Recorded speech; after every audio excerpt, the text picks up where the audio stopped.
everyone, it's Nix here, and today I'm going to indulge myself in taking you through my very favourite tarot deck. And for the occasion I've got some of these, and I'm also wearing this. So if you want to know what that's got to do with my favourite deck, keep watching.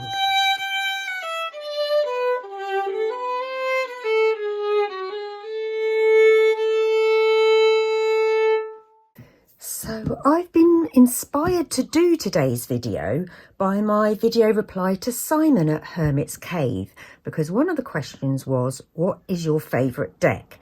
And I realised when I was answering that question, I was having to bite my lip a little bit because I wanted to go on about all the things that I love that I've seen in this deck. And of course, there isn't time in an A to Z because it would go on forever. It was already quite a long video.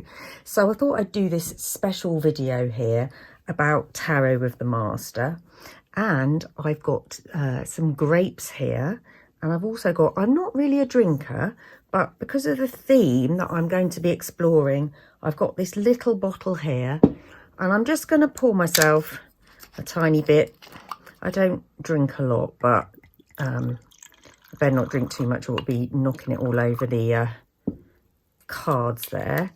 And perhaps you want to grab yourself some grapes or something to drink, even if it's some grape juice.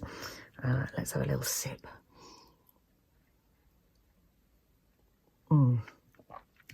Yeah, very nice too.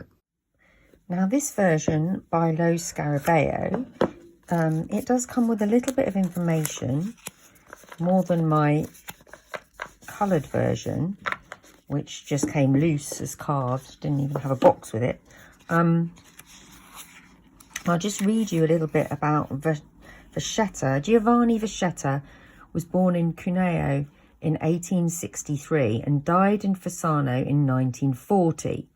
Most of his career was spent in Turin, where he was master of drawing at the prestigious Accademia Albertina, later becoming professor of higher decorative illustration at the Industrial Museum, and finally professor of graphics and decorative design at the Polytechnic. Vacchetta was primarily a scholar and a teacher, but was also a patron of the minor arts, which he cared for in museums and exhibitions. For his own tarot, Vacchetta chose the term naibi, probably derived from Arabic, which was a scholarly and erudite way of indicating playing cards.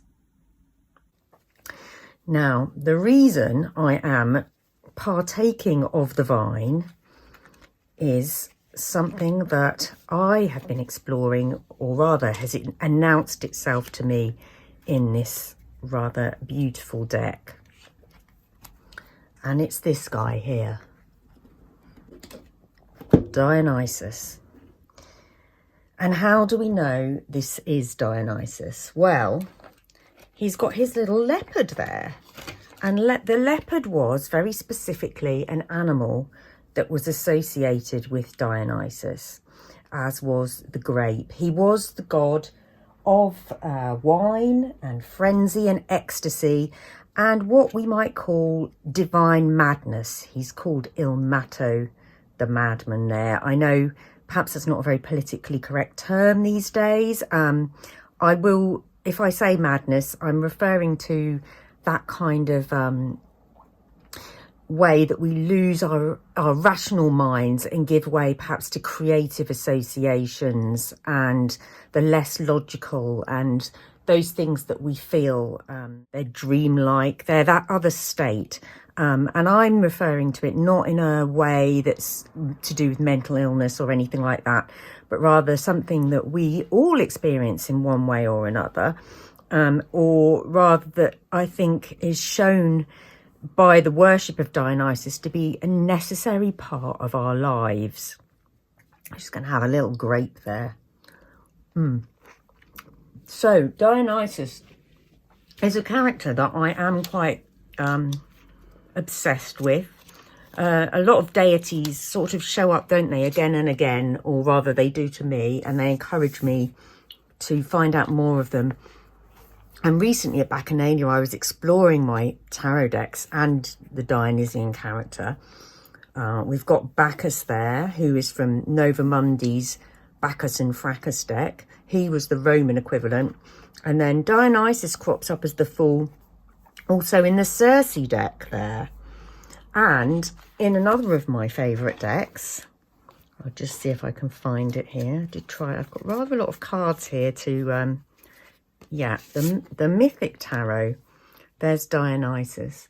And he's associated with the wild side of life, with the grapes. And he had a lot of female followers. And the story about Dionysus, he's Dionysus the Twice-Born. And he was produced from an affair between the god Zeus and Semele. But Zeus's wife, Hera, who had to put up with rather a lot of Zeus's goings-on, was rather jealous of this. And so she tricked Semele into asking Zeus to reveal himself to her in his god form. And, of course, when Zeus did this, Semele was pregnant with Dionysus, but she sort of burned away because Zeus turned into something that humans couldn't really see without being destroyed. Excuse me, I've got grapes in my mouth. There's a bit of Dionysus interfering. He is the god of chaos, of mess, and all these sort of things. And that's partly why I'm trying to integrate him, because we can't have order all the time. Anyway, he was basically almost destroyed, but Zeus rescued him, and he sewed the unborn fetus, whatever you want to call it, into his thigh to nourish it. And then it was finally born again. But to rescue him from the continued wrath of Hera, he had to send him off to be looked after. And then he was cared for by various characters. One of the main characters was Silenus, who was half goat and half man, representing the wild side of Dionysus. And if we go through this deck, we will also find him. He is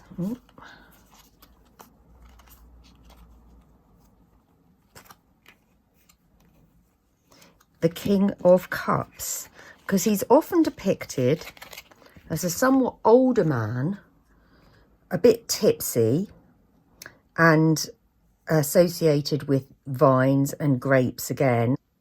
Now, Dionysus also was associated with going off wandering around in Asia, and he was considered to be from the East by the Greeks. And when he came back, though, or from his wanderings, he came back to Thebes, where his mother was from. And the king of Thebes said, no, you can't come into the city. You think you're a god, but actually you're just born from a mortal. And all the women were gossiping about him, saying, no, he's not a god. He thinks he's a god, but he's not a god. And basically, they arrested Dionysus. And I just want to take out all the queens here, because I think this deck is very female-centric when it comes to the queens, and it's all to do with Dionysus, because he effectively made the women go a bit mad with him and go up to the mountain, and they became kind of frenzied. And the king of Thebes, who'd banned him from the city, was intrigued by what the hell's going on here. So he went to sort of explore, and Dionysus somehow persuaded the king that he should go and dress as a woman. He's also associated with cross-dressing and theatrics. He persuaded him that he should go and dress as a woman and to find out what was going on. But the females, they got the king, and they were so drunk and frenzied with the Dionysian ecstasy that they got the king, and his own mother, who was part of these female Bacchae, thought he was a lion, and she tore off his head. Now, we have a lot of themes about heads being removed. I mean, here on the full card itself, Dionysus has clearly got something in the bag, which I would suggest is a head. And if we look at the queens, start with this one here. Now, she has there's a headless guy here who's clearly been decapitated, and she has a head. Now, she is thought to possibly be Judith, who was a Jewish princess who used her seductive charms. And I think often the swords with the hands around, they are suggestive of something kind of sexual. She used her seductive charms to entice this general, who was an Assyrian general who was basically going to destroy her home. And she got him intoxicated with wine. And when he was thus intoxicated, she chopped his head off. And there she has it in the bag. So this could well be Judith. And it could also refer to Dionysus, who persuaded the mother of King Pentheus, who'd banned him from the city of Thebes, to become drunk with all these other women. And so drunk was she that she thought her son was a lion. And along with the other women, they tore his limbs off. And she held his head aloft and brought it back to the city, declaring it to be the head of a lion. Now, the women who were Dionysus's followers also entwined snakes in their hair and had this very kind of crazy looking hair, which she clearly does have. It's quite snake-like. It's not groomed. And the other thing that gives us a clue to her being that, these are lion's feet on the stool. She's holding this as though it's a decapitated head. This is almost like an animal skin, and her dress is a sort of leopard print type dress. So to me, that is very clearly a reference to the followers of Dionysus. And if we look at the other queens here, well, she also has quite snake-like hair, doesn't she? And there's also the suggestion that although there's a sort of loving arm here, we know what's going to happen to this lamb, don't we? Or sheep. She may have the crook hair of the shepherd, but, you know, decapitation does take place. And when the rites of Dionysus happened every year, the women would do this at what became known as Bacchanalia, and they would get a live animal. I mean, I'm vegan, so excuse me for explaining this, and I understand it's quite upsetting, but they would get a live animal and they would, in a frenzied state, tear it apart and then parade with the head on a stick. And then we also have the Queen of Cups here. Now, her hair may not be quite so snake-like, but she has, however, got some roasting hens going on here and a rather aggressive knife impaling this cooked hen here. So to me, these queens, they are kind of representative of female power, and perhaps the power of Dionysus. And there are several other references to losing one's head in the deck. I think this little fool on a stick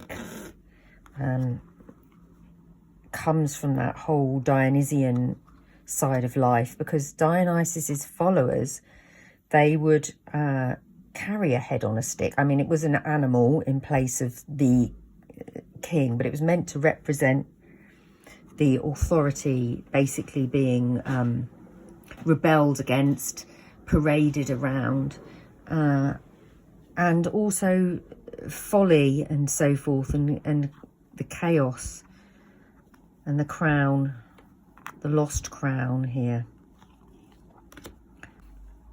Now, another thing that Dionysus was associated with is the instruments, making of instruments, and particularly sort of more rustic instruments.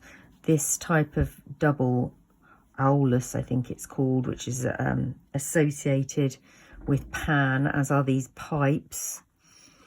And often the fool was traditionally, if not shown as Dionysus, was shown as a musician, and particularly a sort of rustic musician here with the bagpipes and with these like vines on his head.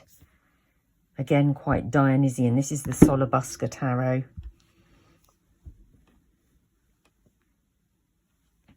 So there we have those instruments.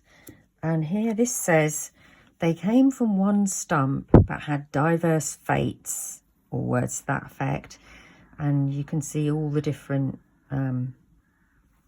ways that we can manifest our lives.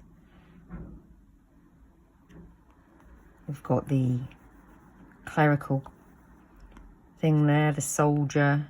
This represents sovereignty of king. And this, the sweet sound. Again, the musical instruments. And what's a bit interesting here is it's reversed the order. Normally you'd have the lower notes down that end. I don't know if it's just the perspective, but it seems like it's upsetting the order of things, which of course Dionysus did. So music, and here, now these have got some rather specific little animals, and here I think we do have evidence of esoteric meanings once again.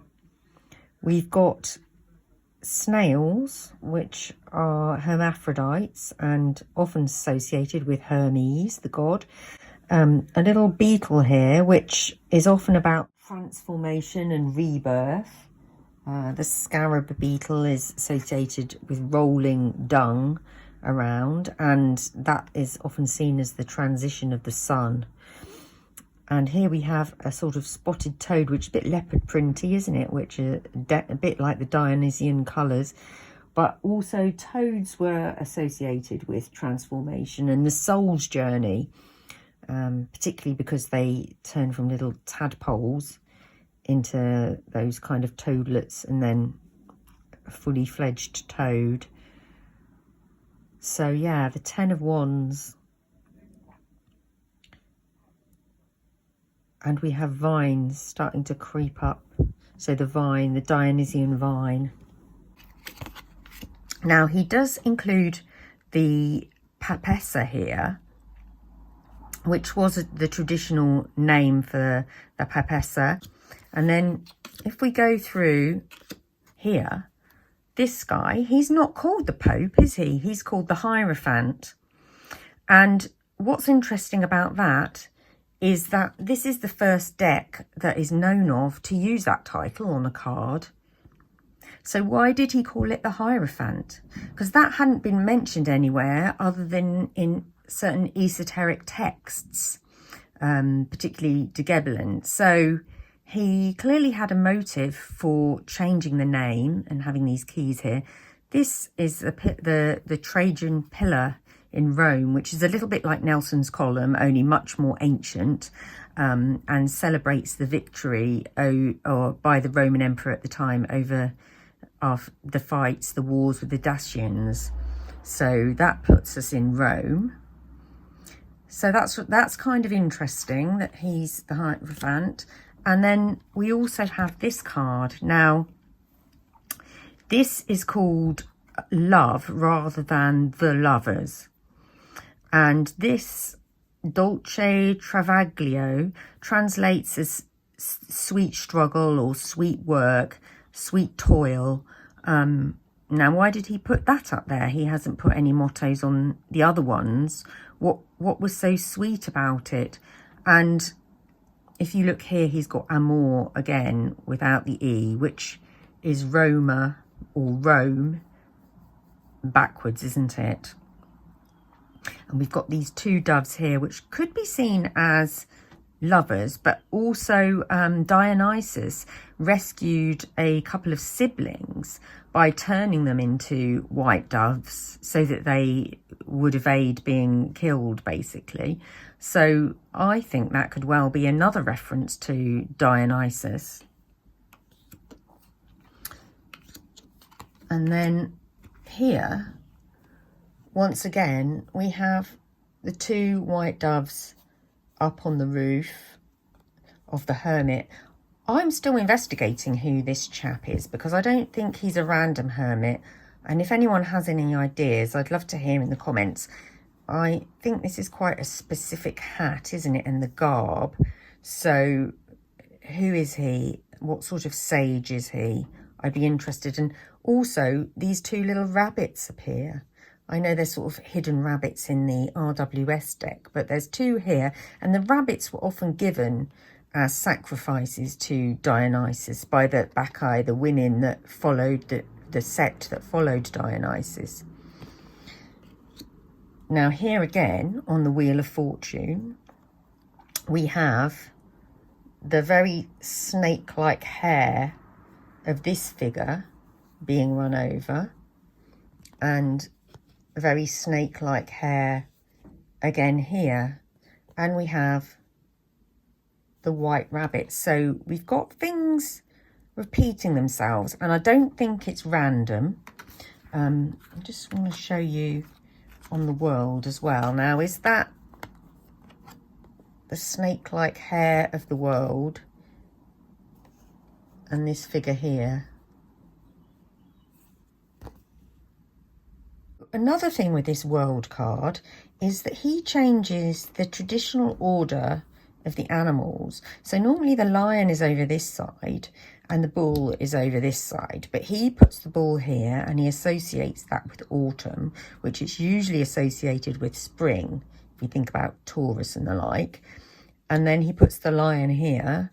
Now that is associated with summer. So that's a difference. And we've got winter for the angel and spring, primavera for the eagle here. And we've got the seasonal produce all around here. Another thing I love about this is that it's got the pillar and the lion for strength. And I think the women in this deck are just beautifully illustrated. They're strong women, aren't they? They're kind of beautiful and strong. Now here, again, we have the snake-like hair. And it's a bit ambiguous, this figure. Is it male, or it's got quite... I mean, if you don't look at the breasts, it's got quite a curve to the hips. Is that another reference to a follower of Dionysus, or perhaps something else?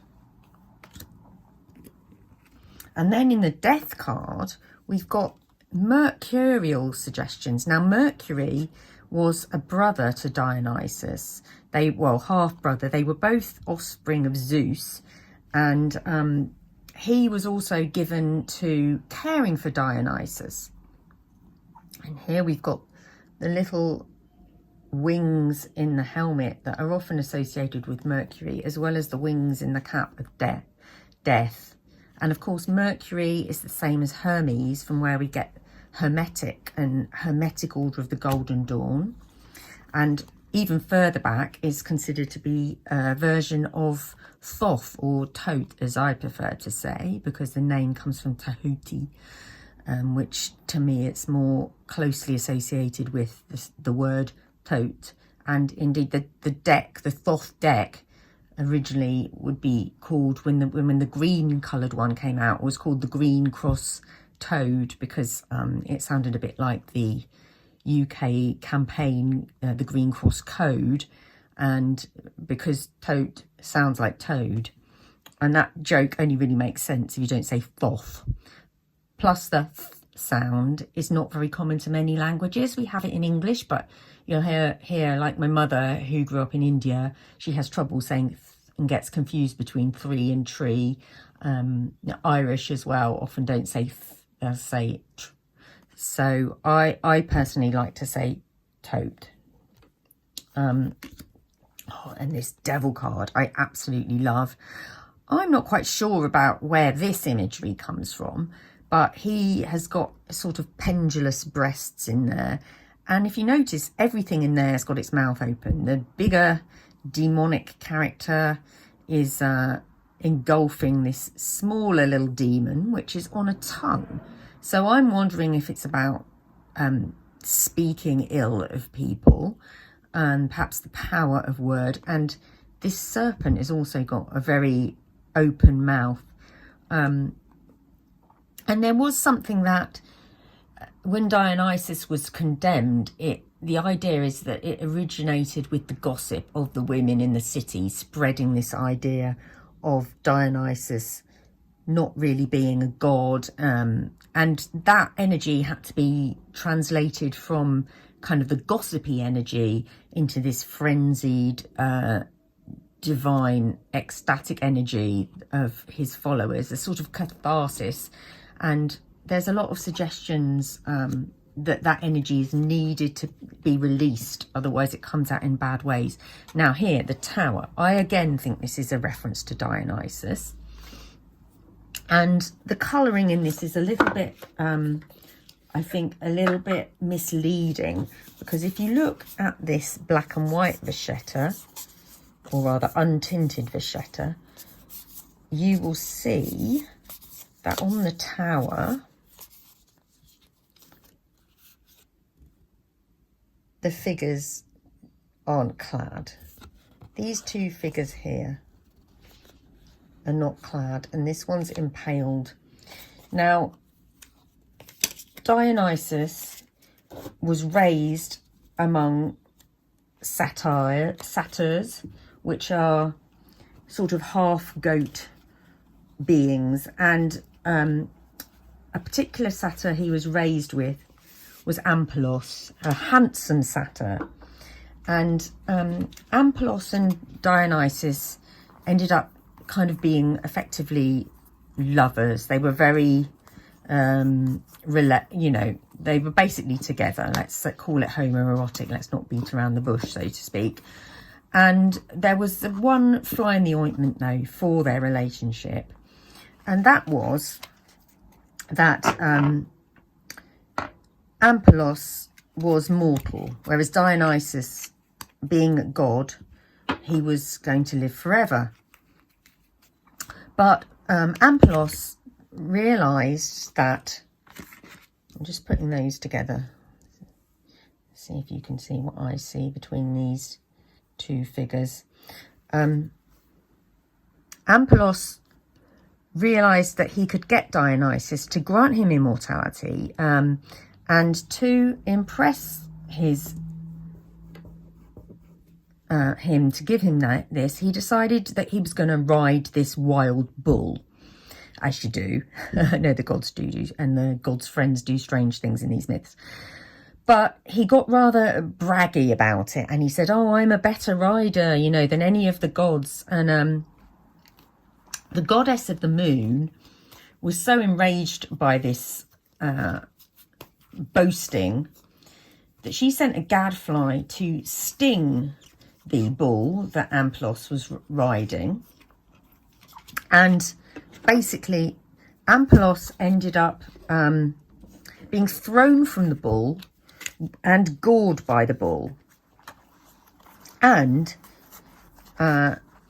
he didn't do very well from his wounds. He ended up dying from his wounds. And it's kind of a tower moment for Dionysus. And he's so distraught, he takes Ampelos and he gets some of the god's ambrosia to tend to his wounds. But it doesn't actually fix them. And what happens is that Ampelos gets turned into a vine, and the ambrosia goes into the vine and it comes out into the grapes, and that's the saying of what gives us wine. Just have a little other sip here.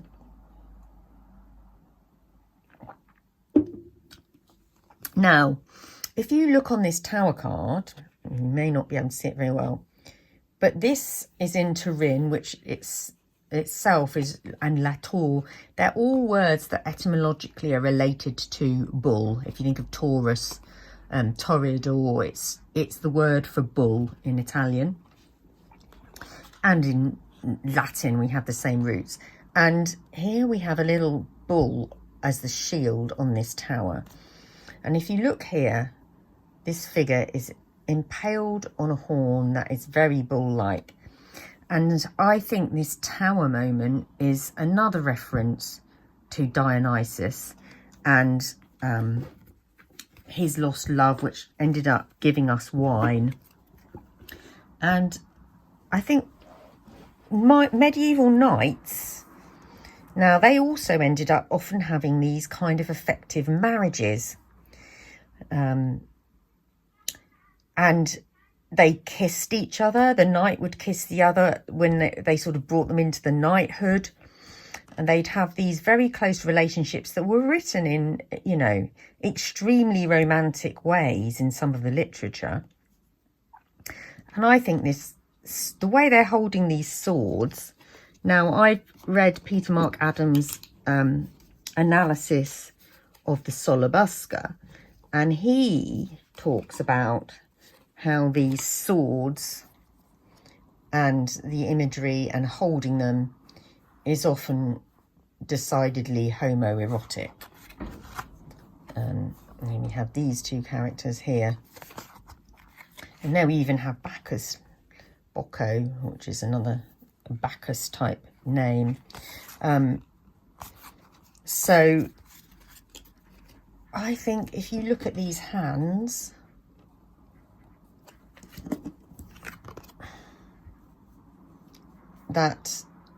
and the way these two, Page of Spades and the Knight of Spades, I don't know, maybe I'm reading too much into it, but there definitely seems to be something there.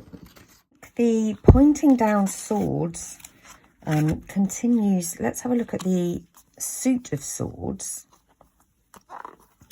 which he starts off here with this motto: I love war, I bring peace. And what's interesting about that is it can be read in a few different ways, and I'm not sure that that's accidental. It could be war I bring, I love peace. It could be I love war, peace I bring. You know, the order of that's a bit confusing, or rather open to interpretation. And here's where he signs it. He calls himself a sculptor in this one. And what's interesting here, now I'm not sure how much he had to do with the colours, but there's a little image here of a tarot deck or a playing card deck.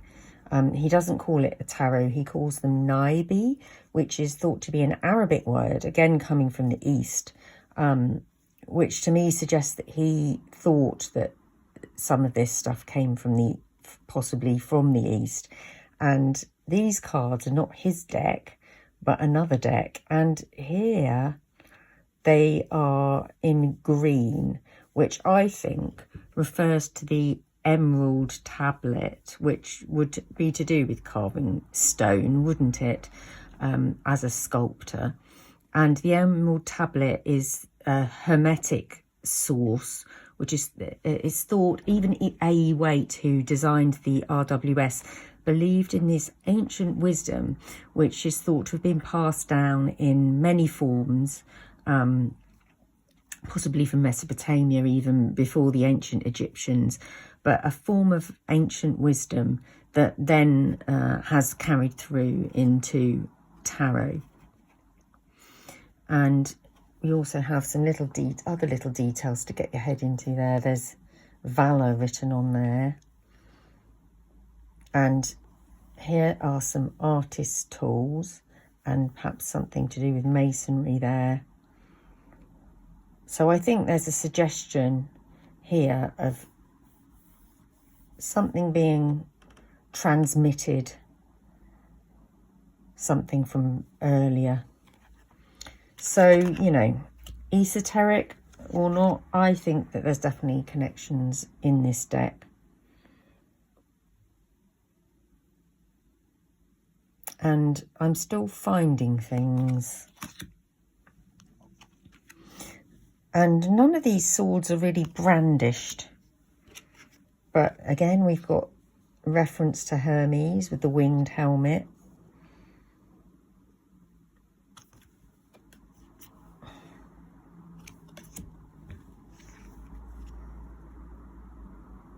And here we have swords carried by different types of people. We've got a kind of wooden handle here, and what looks like possibly a fish or a dolphin here, and a skull of some sort of, possibly a bull.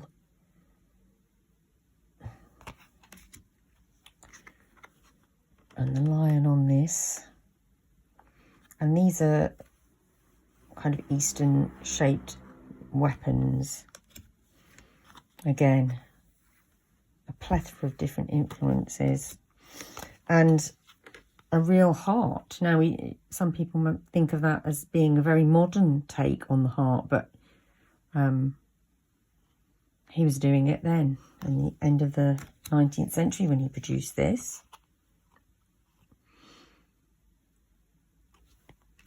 And there's that page of swords with his knight there. We already talked about the possibility of that being Judith.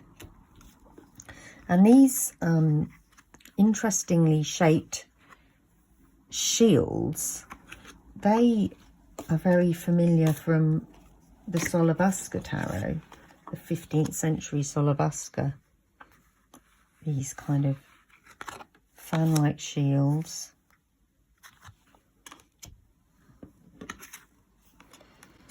And now here. Now I think this is a baboon. Now the baboon was definitely associated with the god Thoth or Tote. And this little chubby youngster has got the baboon on a leash there, but it suggests perhaps a similarity between them, between the wildness and the civilization of the human. And there's a lot of things in alchemy that are to do with using the wild side. We have antimony, for example, which is a base metal, which is used to refine gold. Using the wild side of our nature to actually refine and inform our higher selves. And here we've got the grapes again. And in this particular, in the cups, he refers to himself as a painter. So we had the sculptor in the other one and now in the painter. And Dionysus was associated with the arts, theatrical arts in particular. And he's the sort of chaotic side. He's opposed to Apollo, who brings order. Dionysus is the chaos, but I think from the chaos we get creativity.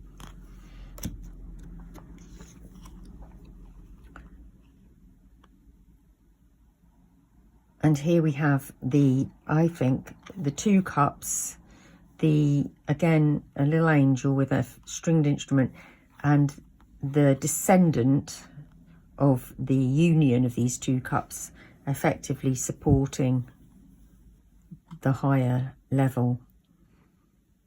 And there's 5 stones here. I don't know, that it could just be random, but there's also the story of Daniel, isn't there, in David, I've had too much of that wine, David in the Bible, who kills the giant Goliath, and he picks up 5 stones. The thinking being that he used the 1 stone to kill Goliath, but Goliath had 4 brothers, and so he needed 4 more installed to get rid of those extra ones. So there's possibly that reference there. And we have that shield shape again, and this means to the greater glory of God in this inscription here. So what's all that about? I don't think it's just pretty pictures, is what I'm saying. It's not just decorative. And every time I look at these, I see something else. And there's wings on this cup.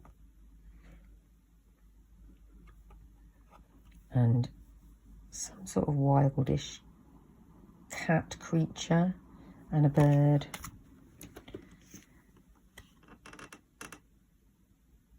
And here we have the fruits of our labour, raining down plenty into these cups.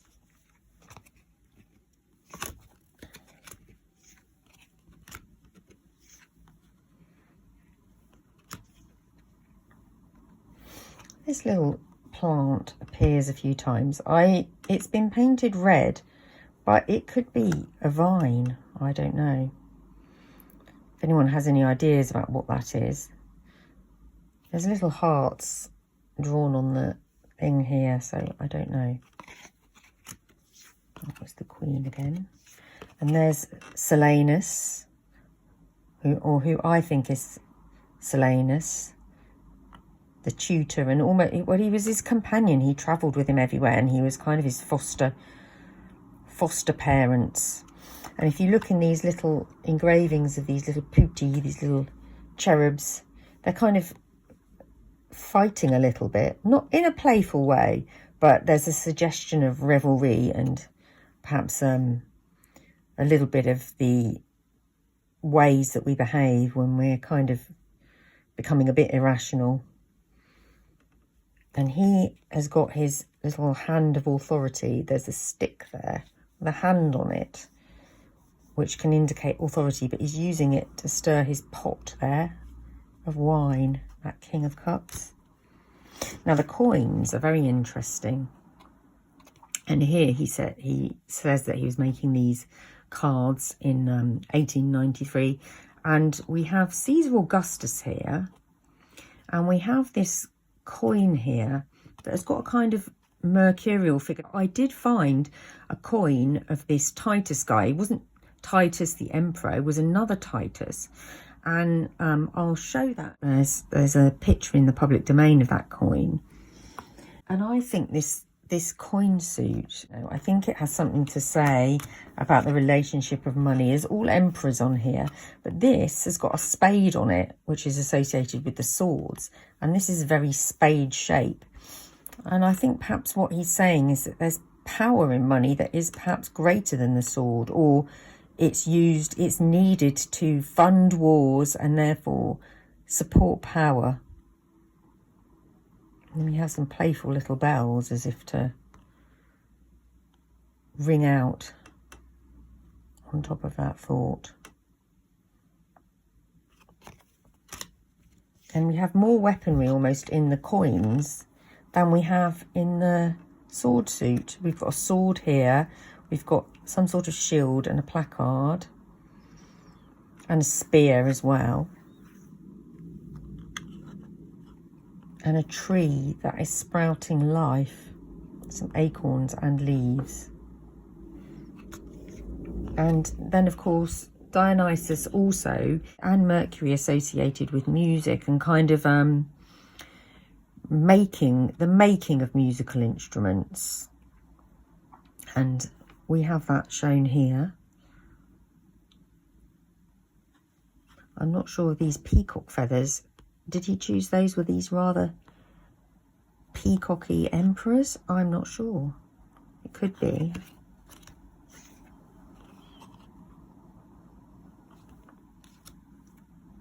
And there we have the coins being used as a shield. Again, in reference to weaponry and war. There seems to be suggesting something about the money suit. And these are all actual coins that he drew. Sometimes he reversed the heads to face a different way. And on the 7 of coins, the placard has now got some extra coins on it. And this seems to be another reference to bulls, this time in the form of a skull, which could be about passing things down, ancient history. And in this one, he's got that shield shape, but there's not actually a shield in there.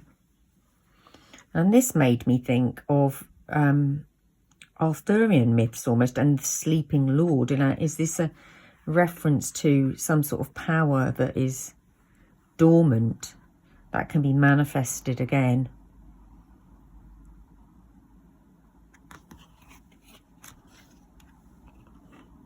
And there's that placard with nothing on it. And also a shield. Is this a suggestion of your name here? And this is like the spades, or it could be vine leaves. and birds again. And here's another self-reference. We've got these two playing cards, and this says Titus Deus, but it's got a picture of the emperor. But if you look up this Titus, he is also the one that appears on the mercurial little coin on the other card.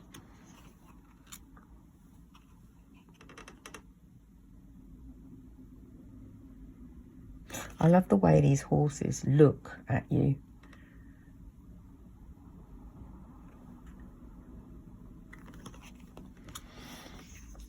And there, of course, was the Queen and the limbs of her son, King Pentheus, that she's torn, thinking he was a lion, and holding the coin that is representative of his head that she ripped off. Now, the King of Coins is a very interesting character. This figure is clearly Jewish, and this circle here, it's like a round wheel, a sign that in medieval Europe, Jews in many cities were required to wear. It's called a rota, and of course on the tarot, the RWS tarot, on the Wheel of Fortune, we have that word rota, which it says Torah backwards, and also thought to make the words of tarot. And this guy's wearing this. He's got a crown, and I do not think this is a negative card. I think it's suggestive of the power of the merchant. And I mean, he could be a moneylender, but I think this here is saying that time combined with the gaining of wealth is a powerful combination.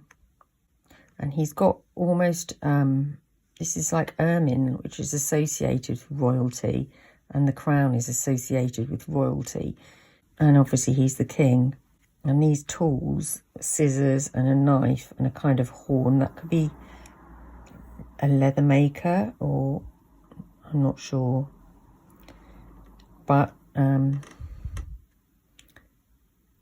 don't think it's anti-Semitism. I think this is maybe suggesting that if you other people, as Dionysus was othered, that actually they may come back stronger, just as Judith, the Jewish princess, got the general drunk and decapitated him. That, you know, watch out for the power of women. Watch out for the power of those you try to other. As Dionysus says, perhaps we need to integrate all of these things into our society. And I'll just read you a little bit from a speech of the play by Euripides about the cult of Dionysus and the story of what happens when Dionysus has got the women to rip the king Pentheus apart. And this is what he says: "Citizens of Thebes, I am the greatest challenge mankind has ever faced. You have all been entrapped by customs and mores, just as all mortals have been. You revere order and discipline, which are naturally indispensable to live peacefully within the city, but you bury deep inside you that ounce of difference which both worries you and excites you at the same time. I am the other, the outcast, the special one. If you reject it like you rejected me outside your walls, then you will be as lost as the proud Pentheus, your king, was lost. If you let them in rather than repel them, you will be saved. My father, the almighty Zeus, sent me to teach you that true folly isn't what you may think. Folly is wanting a completely virtuous, perfectly rational city. Only the gods live in such perfection. You mortals must keep your excesses. Do not admit to reason alone. Do not exclude reason, welcome it, but also welcome the unforeseen, the unpredictable, which may disturb you at first. This is the condition which will guarantee your freedom. So that's my thought. I'd like to invite you to consider Dionysus in the light of this Dionysian energy that starts with the Fool, and look for some of the themes that are to do with chaos, to do with drunken revelry, to do with other. Yeah, I think the key of it lies in this character, Dionysus. So I hope you've enjoyed my little ramblings over my beloved Tarot of the Master deck, and hope you've learned something. And if you've got anything to say, I'd love to hear more, because I think there's still things to be discovered in that deck. Like I say, I don't think it's just decorative. Excuse my mouthful of grapes. I'm going to finish those off. Maybe watch some tarot tube videos. Probably be a bit of a hermit's cave. And hopefully I'll see you for another one of my videos very soon. Bye for now.